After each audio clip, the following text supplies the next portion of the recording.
ក្នុងពេលជាមួយគ្នាហ្នឹងគឺដូចខ្ញុំបានជម្រាបចឹងគឺលោកត្រាំបានព្រមានថាកំពុងពិចារណាក្នុងការវាយប្រហារអ៊ីរ៉ង់ព្រោះអីឱសានវ៉ាតសម្រាប់ចរចាគ្នានេះគឺទុកឲ្យដល់ថ្ងៃ22ឥឡូវនេះវាហាក់បីដូចជាបរាជ័យពីដើមទីមកទៅហើយអញ្ចឹងចាំមើលតើយ៉ាងម៉េចដែរមកសល់ពេល11ថ្ងៃទៀត10ថ្ងៃទៀត9 8ថ្ងៃ9ថ្ងៃមិនដល់10ថ្ងៃព្រោះថ្ងៃនេះថ្ងៃ13ហើយសល់9ថ្ងៃទៀតតើវានឹងទៅជាយ៉ាងដូចម្ដេចគឺអាស្រ័យទៅលើច្រកហមូសនេះហើយ បាទឥឡូវនេះហើយអ៊ីស្លាមាបាតនិងប៉ាគីស្ថានដែលថាអ្នកសម្របសម្រួលអីហ្នឹងក៏គាត់ចង់ឲ្យជួបគ្នាអីទៀតដែរប៉ុន្តែលោកត្រាំបានបញ្ជាក់ឲ្យថាយើងមិនអាចនិយាយគ្នាបានទេនៅពេលដែលអ៊ីរ៉ង់អត់ព្រមលុបបំបាត់អាវុធនុយក្លេអ៊ែររបស់ខ្លួនហើយដោយសារតែរឿងនេះឯងដែលធ្វើឲ្យលោកត្រាំថ្ងៃនេះទាស់សម្ដីគ្នាជាមួយនឹងមេបព្វជិតសាសនាកាតូលិកមួយដ៏ធំនៅលើលោកគឺសម្ដេចប៉ាបលីអូដែលជាអ្នកកាន់សាសនាមេសាសនានិកាយ Catholic កាតូលិកដ៏ធំជាងគេមានប្រជាពលរដ្ឋដែលគាំទ្រសាសនានេះប្រមាណជាង1000លាននាក់ច្រើនណាស់បងប្អូនគាត់ជំទាស់នឹងការធ្វើសង្គ្រាមតាមពិតបព្វជិតសាសនាសម្ដេចប៉ាបភពលីអូនេះគឺគាត់ដើមកំណើតអាមេរិកទេគាត់មានកើតនៅ Chicago Illinois ប៉ុន្តែក្រោយមកគាត់ក៏បានសញ្ជាតិប៉េរូអញ្ចឹងគាត់មានជាអឺសញ្ជាតិប៉េរូហ្នឹងគឺប៉េរូដើមកំណើតអាមេរិកបាទនិយាយទៅមានជនជាតិអាមេរិកតពេលគាត់និយាយរឿងមិនពេញចិត្តនឹងការធ្វើសង្គ្រាមព្រោះអីតាមពិតសម្ដេចប៉ាបលីអូនេះគាត់មានប្រសាសន៍តាក់ទងនឹងរឿងសង្គ្រាមនៅលើពិភពលោកដែលលោកត្រាំពុំមានមុននឹងវាយអ៊ីរ៉ង់នោះថានឹងកំទេចឲ្យអស់អរិយធម៌អ៊ីរ៉ង់នោះដែលគាត់ថាគាត់មិនពេញចិត្តសង្គ្រាមនិងយុទ្ធនាការប្រឆាំងនឹងជនអន្តោប្រវេសន៍អីចឹងទៅបានជាលោកត្រាំថ្ងៃនេះគាត់ថាអត់ចូលចិត្តជាជនជាតិអាមេរិកដើមកំណើតអាមេរិកដែរហើយមកថ្លែងសារនយោបាយបែបនេះគឺគាត់ជំទាស់ដាច់ខាតគាត់ថាមិនគួរណាមេបព្វជិតសាសនាថ្លែងសារដូច្នេះធ្វើឲ្យបង្ហាញពីភាពកំសោយផ្នែកគោលនយោបាយការបរទេសរបស់មេដឹកនាំសាសនានឹងទៅវិញហើយគាត់ថាមិនចូលចិត្តអីអញ្ចឹងទៅនេះគឺជាការឌឺដងឡងសម្ដីគ្នានៃមេដឹកនាំជាន់ខ្ពស់ប៉ុន្តែលោកត្រាំគឺជាស្ថាបនិកក្រុមប្រឹក្សាសន្តិភាពតែដល់ពេលសម្ដេចប៉បលីអូនេះក៏ប្រាប់ថាអត់ត្រូវការធ្វើសង្គ្រាមទេយើងត្រូវរកសុខសន្តិភាពគាត់អត់គ្រប់គ្រងទៅវិញលោកត្រាំបង្កើតក្រុមប្រឹក្សាសន្តិភាពប៉ុន្តែពេលដែលគេស្អប់សង្គ្រាមគឺគាត់ជំទាស់អញ្ចឹងបានន័យថាសន្តិភាពដើម្បីសង្គ្រាមដើម្បីសន្តិភាពហើយក្នុងន័យនេះមែនតើលោកត្រាំគឺអញ្ចឹងមែនគាត់ប្រាប់ទៅពិភពលោកថាអ្នកណាក៏ដោយដែលជំទាស់ទៅនឹងការធ្វើសង្គ្រាមជាមួយអ៊ីរ៉ង់គឺជំទាស់សន្តិភាពនឹងឯងព្រោះគាត់សម្ដៅថាមើលមិនឃើញទេថាអ៊ីរ៉ង់កំពុងផលិតបរមាណូហេតុអីបានជាយើងគ្រប់គ្រងកំភ្លើងបរមាណូដែលអាចបលាយលោកបានហើយទៅកំទេចបែរទៅជាគិតថាអានឹងជារឿងខុសច្បាប់លោកត្រាំគាត់សួរឆ្ងល់ចេះទៅវិញប៉ុន្តែយ៉ាងណាបងប្អូនការនេះគឺតតាំងជាមួយបព្វជិតសាសនាមិនសូវជាបានផលអីប៉ុន្មានដែរទេព្រោះអីមេដឹកនាំនៅលើពិភពលោកគឺតែយើងខ្ទាស់ជាមួយមេបព្វជិតសាសនាអីអញ្ចឹងវាធ្វើឲ្យយើងហាក់បីដូចជាថាមិនជឿជំនឿសាសនាតាក់ទងនឹងផ្លូវសុខសន្តិភាពអីចឹងណាប៉ុន្តែលោកត្រាំគាត់មានគំនិតច្បាស់លាស់របស់គាត់មួយគឺគាត់នៅតែតតាំងនឹងអ្នកណាដែលផលិតអាវុធបរមាណូដែល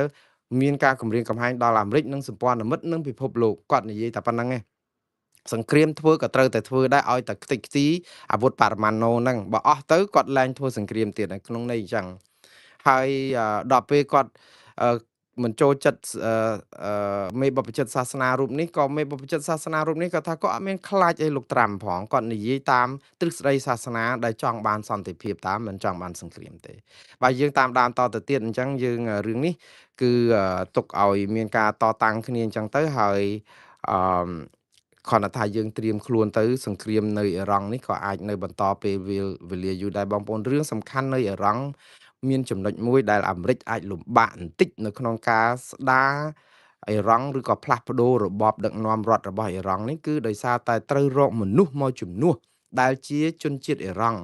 ព្រោះជនជាតិអ៊ីរ៉ង់ត្រូវបានមេបព្វជិតសាសនានិងក្រុមដឹកនាំអ៊ីរ៉ង់30-40ឆ្នាំហ្នឹងរំលាយខ្ទេចខ្ទីអស់ហើយ ដូច្នេះវិធីដែលល្អបំផុតដើម្បីឲ្យអ៊ីរ៉ង់មានរដ្ឋាភិបាលថ្មីមួយតាមការចង់បានរបស់អាមេរិកតែយកប្រជាពលរដ្ឋអ៊ីរ៉ង់មកដឹកនាំគឺមានតែទៅយកមនុស្សនៅក្នុងជួរគណៈបកកណ្ដាលអំណាចឬគណៈបកក្រមផ្ដាច់ការនឹងឯងគឺទៅលួងទិញទឹកចិត្តមនុស្សទាំងនោះយកមកប្រើហើយលើកបន្ទប់ទៅមានអាមេរិកនៅពីក្រោយរឿងហ្នឹងគឺតែប៉ុណ្្នឹងឯងបើសិនជាទៅរកអ្នកថ្មីមកពីណាគឺមិនមានទេព្រោះរបបហ្នឹងបំផ្លាញខ្ទេចខ្ទីអស់ហើយបពប្រឆាំងព្យួរកឬក៏សម្លាប់ចោលឬក៏អីអស់ហើយអត់មានអ្នកណាទៅតតាំងអីបានទេអញ្ចឹងដើម្បីឲ្យមានអ្នកណាអាចទៅជំនួសអីបានឥឡូវរំលាយសម្រាប់ថ្នាក់ដឹកនាំរបស់អ៊ីរ៉ង់ខ្ទេចខ្ទីអស់ហើយ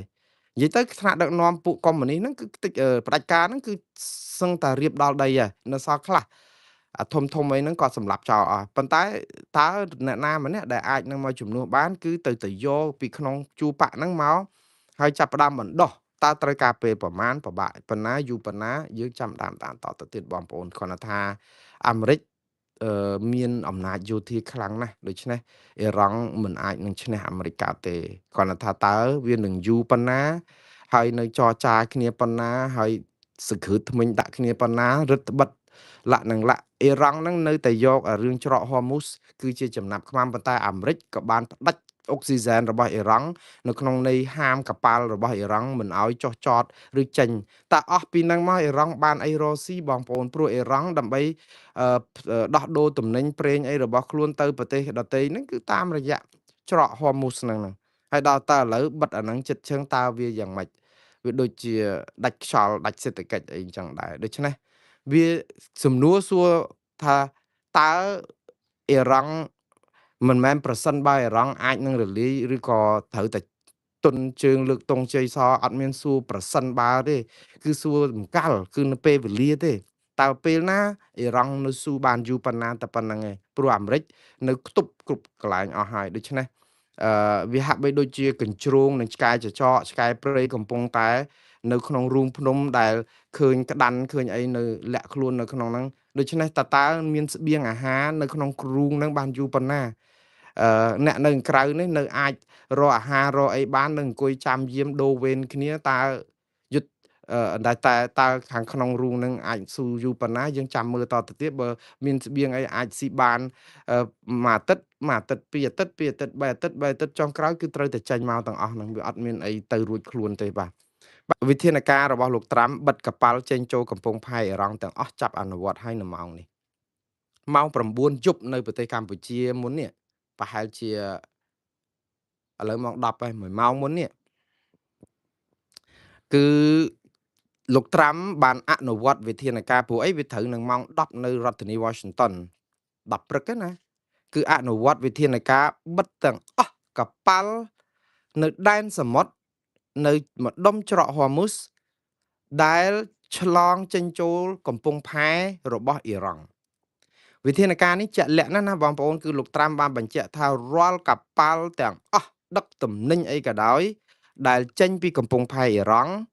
ចូលទៅកំពង់ផែអ៊ីរ៉ង់ទាំងនៅប្រទេសអ៊ីរ៉ង់ឬក៏នៅប្រទេសណាផ្សេងទៀតនៅលើពិភពលោកដែលមានកំពង់ផែចំណតកប៉ាល់អ៊ីរ៉ង់គឺត្រូវបិទទាំងអស់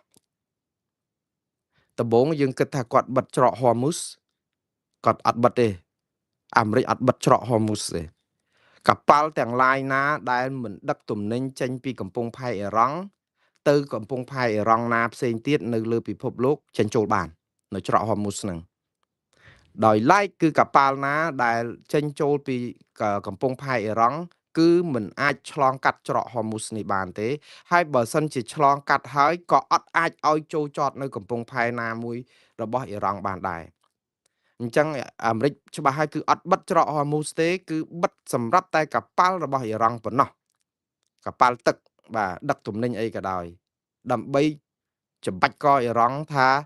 ណែឯងចង់រករឿងហ័រមូសឥឡូវក៏បិទប៉ុន្តែអ៊ីរ៉ង់វិញតបមកវិញថា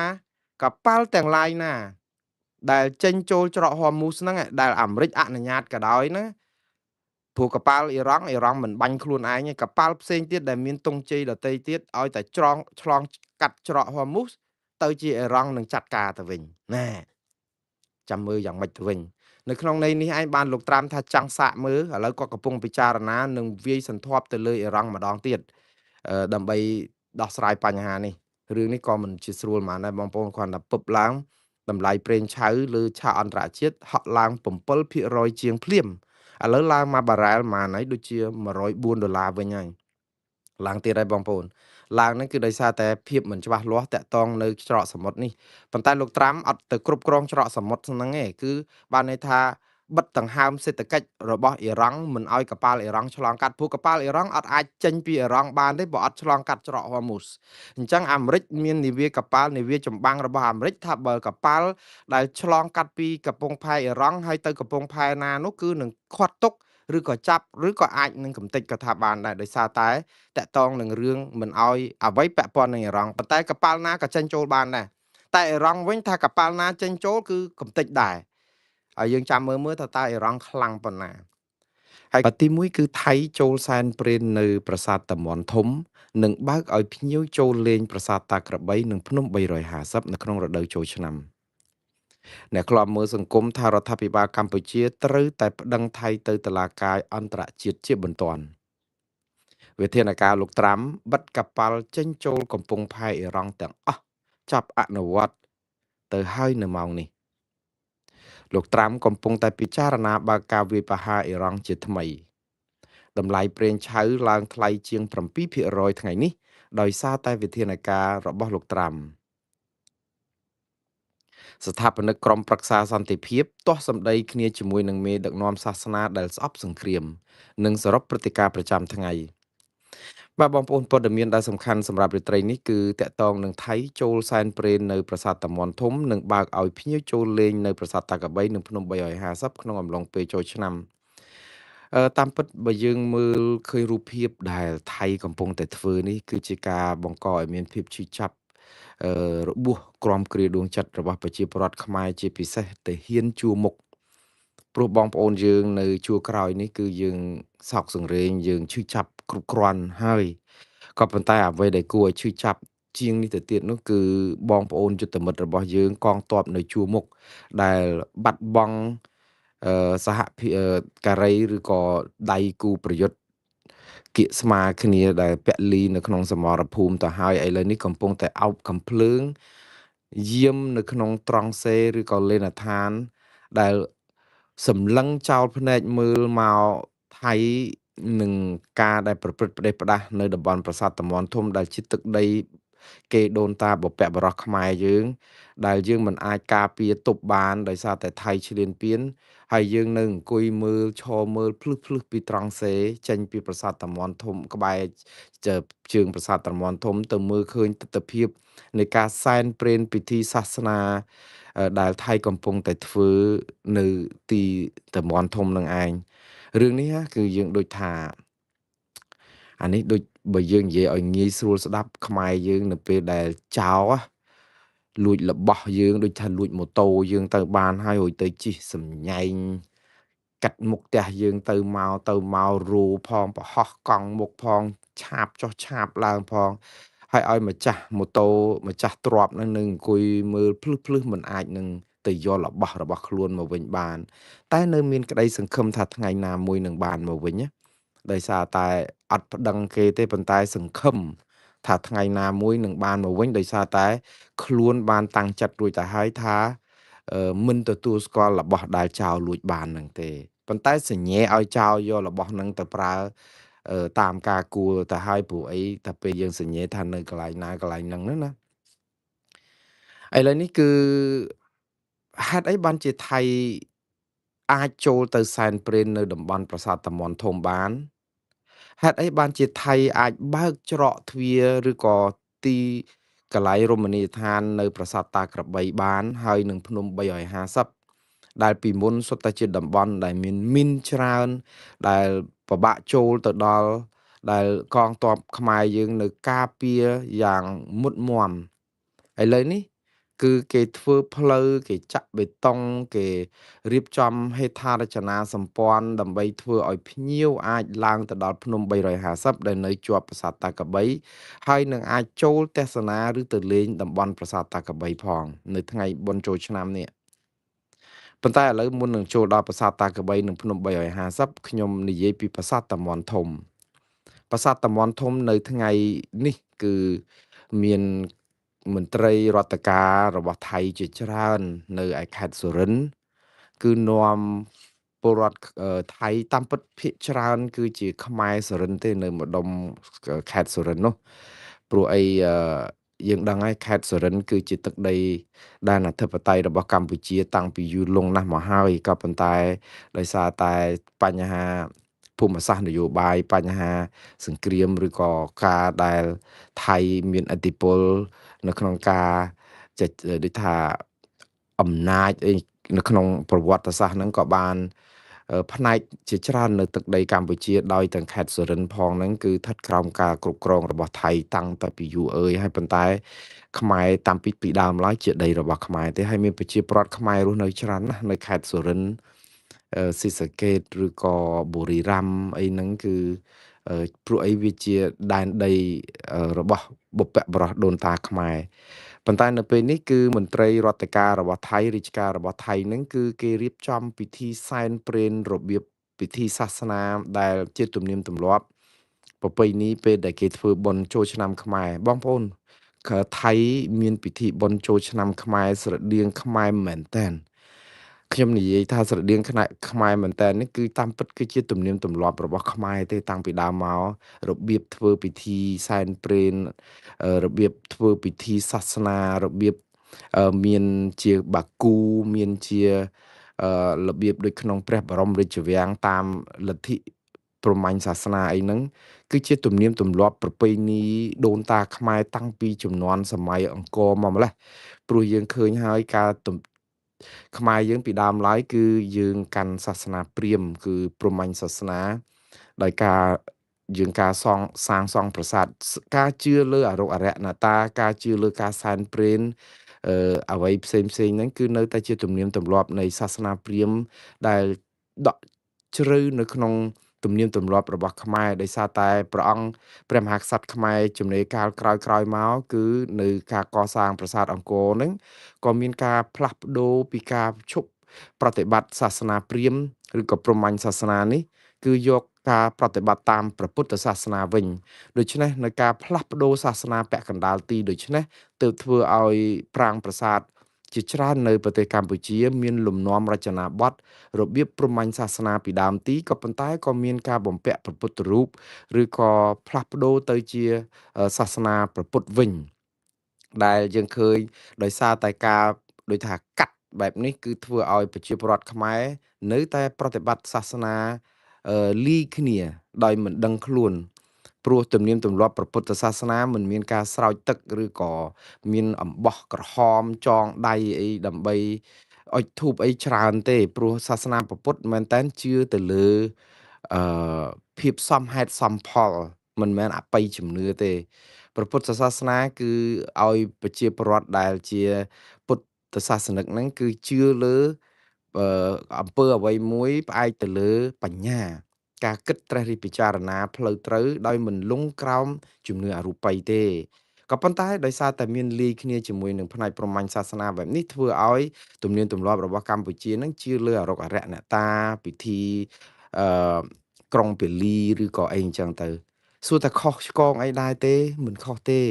ព្រោះការគោរពប្រតិបត្តិនេះវាជាទម្លាប់ប្រពៃណីដូនតាហើយការគោរពសាសនាជំនឿសាសនានេះត្រូវបានថែរក្សាការពារដោយរដ្ឋធម្មនុញ្ញទៅទៀតដូច្នេះគ្មានបងប្អូនណាទៅជំទាស់ថាមិនអោយគោរពមិនអោយជឿតាមការប្រតិបត្តិទេក៏ប៉ុន្តែគ្រាន់តែថាបងប្អូនដែលកាន់សាសនាពុទ្ធជួនកាលប្រតិបត្តិសាសនាព្រហ្មញ្ញសាសនាឬក៏សាសនាព្រាហ្មណ៍នឹងស្ទើរតែ90%ដោយមិនដឹងខ្លួនណាតែយ៉ាងណាបងប្អូនដរាបណាយើងមានជំនឿដោយការប្រើបញ្ញាញាណហើយមិនជ្រុលនិយមពេកឬក៏មិនជ្រុលលើសពេកទៅហើយដើម្បីសេចក្តីសុខផ្លូវចិត្តដើម្បីការអប់រំធ្វើអំពើល្អសាសនាណាក៏បានដែរមិនអីទេតែយើងចេះស្រឡាញ់គ្នាចេះគោរពគ្នាចេះជួយយកអាសាគ្នាស្រឡាញ់សុខសន្តិភាពកុំយកខ្មែរគ្នាឯងធ្វើជាសត្រូវគុំគួនគ្នាចងពៀចងអាឃាតគ្នាសាសនាណាក៏ល្អដែរតែវិលមកវិញគឺប្រាសាទតាមាន់ធំនៅពេលដែលមានពិធីសាសនាបែបមាននារីទេពអប្សររាំសម្ដែងរបាំឬក៏ក្បាច់រាំអីនេះឬវិធីសែនព្រេននេះគឺមែនតែនជាទំនៀមទម្លាប់បែបព្រហ្មញ្ញសាសនាដែលតកតងនឹងប្រាង្គប្រាសាទបុរាណខ្មែរពីដើមមក ម្ដងទៀតបងប្អូនពិធីសាសនានៅប្រាសាទតាមាន់ធំនេះរដ្ឋការរបស់ថៃគឺគេបើកឲ្យចូលពីខាងថៃនឹងមែនហើយក៏ប៉ុន្តែមានចំនួនកំណត់ព្រោះដោយសារតែចំពោះប្រាសាទតាមាន់ធំមួយគឺថៃមិនអនុញ្ញាតឲ្យប្រជាពលរដ្ឋដែលជាស៊ីវិលជាប្រជាពលរដ្ឋទូទៅចូលទៅទេគឺគេឲ្យរៀបចំជាពិធីសែនព្រេនបែបសាសនាតែយកមន្ត្រីរដ្ឋការខាងក្រសួងធម្មការកិច្ចការសាសនាឬក៏មន្ត្រីមួយចំនួនតូចតែប៉ុណ្ណោះនិងក្រុមអ្នកដែលថាសម្ដែងពិធីសែនព្រេនអីហ្នឹងមកចូលរួមជាពិធីឧបកិច្ចច្រើនជាងក៏ប៉ុន្តែផ្ទុយទៅវិញនៅឯប្រាសាទតាក្របីនិងប្រាសាទតានឹងភ្នំ500 350ឯនោះវិញគឺថៃអនុញ្ញាតឲ្យភ្ញៀវទេសចរថៃចូលទៅទស្សនាតាមចិត្តតែម្ដងបានន័យថាចូលទៅលេងទៅព្រោះផ្លូវគេធ្វើហើយប៉ុន្តែតាមចិត្តនេះខ្ញុំចង់សម្ដៅថាអ្វីដែលថៃគេកំណត់ថាហាមថតផ្សាយផ្ទាល់បានន័យថាមិនឲ្យថតផ្សាយវីដេអូតាម YouTube TikTok អីផ្ទាល់ទេប៉ុន្តែអាចចូលទៅលេងថតរូបសន្លឹកអីបានហើយមិនឲ្យដើរហួសពីបន្ទាត់ដែលគេគូសព្រោះអីតំបន់នោះអាចនៅមានចំការមីននៅអីអញ្ចឹងក៏ថាបានដែរដើម្បីសុខសន្តិភាពនិងសុវត្ថិភាពភ្ញៀវអីអញ្ចឹងហើយបងប្អូនដឹងហើយគឺទឹកដីទាំងអស់នេះគឺជាទីតាំងគឺជាភូមិសាស្ត្រគឺជាដែនដីរបស់កម្ពុជាយើងដែលពីមុននឹងវាយគ្នានឹងក៏ប៉ុន្តែឥឡូវនេះវាស្ថិតក្រោមការគ្រប់គ្រងរបស់ថៃទៅហើយមិនមែនត្រឹមតែស្ថិតក្រោមការគ្រប់គ្រងថៃដោយថៃវាយបានទេណាបងប្អូនគឺស្ថិតក្រោមការគ្រប់គ្រង សំទោសគឺស្ថិតក្រោមការគ្រប់គ្រងរបស់ថៃនៅពេលដែលរដ្ឋាភិបាលកម្ពុជាព្រមឲ្យថៃគ្រប់គ្រងព្រោះបើសិនជាថៃវាយបានហើយយើងមិនព្រមឲ្យថៃគ្រប់គ្រងគឺថៃមិនអាចធ្វើអីផ្ដេសផ្ដាសបានទេហើយយើងត្រូវតែយកមកវិញដោយសារតែដូចថាបដោះអាសន្នអញ្ចឹងប៉ុន្តែនេះគឺយើងបានព្រមព្រៀងគ្នាទៅហើយថាវាយបានត្រឹមណាយកត្រឹមហ្នឹងអ្នកណានៅកន្លែងណានៅកន្លែងហ្នឹងនេះគឺជាកិច្ចព្រមព្រៀងសេចក្តីថ្លែងការណ៍រួមរបស់កម្ពុជាកាលពីថ្ងៃទី27ខែធ្នូឆ្នាំ2025ទេអញ្ចឹងហើយបានជាថៃហ៊ានយកពិធីសាសនាឬក៏បើកឲ្យប្រជាប្រដ្ឋថៃមកចូលទស្សនាតំបន់ហ្នឹងបើសិនជាថៃគិតថាអាហ្នឹងនៅក្នុងដីខ្មែរជារបស់ខ្មែរថៃអាចធ្វើអីបានហើយបើសិនជាខ្មែរគិតថាអាហ្នឹងជារបស់ខ្មែរដដែលបើកុំចុះហត្ថលេខាថ្ងៃ27ខែធ្នូឆ្នាំ2025ថៃក៏មិនអាចនាំមនុស្សនាំពិធីអីសាសនាអីដែរព្រោះអីជារបស់ប្រទីងបតុងគ្នាតែថៃច្បាស់ក្នុងចិត្តរបស់ខ្លួនហើយថាប្លង់រឹងមួយប្លង់ដែលលោកទាសីហាតំណាងឲ្យរដ្ឋាភិបាលលោកហ៊ុនម៉ាណែតហ្នឹងគឺបានចុះហត្ថលេខានៅថ្ងៃទី27ខែធ្នូឆ្នាំ2025ជាការដោះដូរនឹងការឈប់បាញ់គ្នាហ្នឹងគឺបានន័យថាជាការឲ្យទីតាំងទាំងអស់នោះទៅថៃកាន់កាប់គ្រប់គ្រងស្របច្បាប់កម្ពុជានៅតែចាត់ទុកថាអាហ្នឹងមិនស្របច្បាប់ទេអាហ្នឹងវាខុសច្បាប់ទេបំពានឈ្លានពានទេក៏ប៉ុន្តែទោះជាកម្ពុជាស្រែកតតែខ្សោះសំឡេងឬក៏ស្អកកឬក៏យ៉ាងម៉េចទៀតក៏ថៃមិនលឺដែរ